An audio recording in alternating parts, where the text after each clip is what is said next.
Volkswagen Golf 8, ID.3, Tiguan, Passat B9, Skoda, seat, key fob battery replacement in 5 easy steps.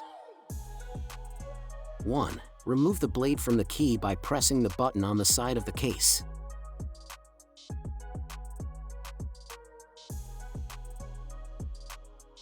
2. Remove the cover of the case, the one with the Volkswagen logo, using the blade from the key.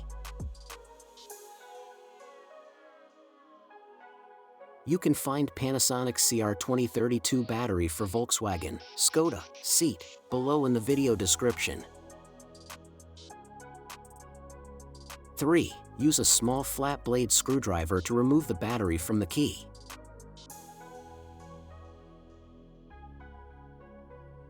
The battery must be installed within 1 minute of removing the old one, otherwise there is a risk of it becoming out of sync. 4. Install the new CR2032 battery.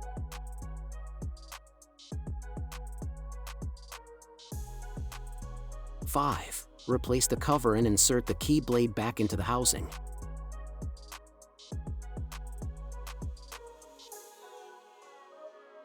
Don't forget to like and subscribe our YouTube channel, Tutorial Auto. Thank you for watching.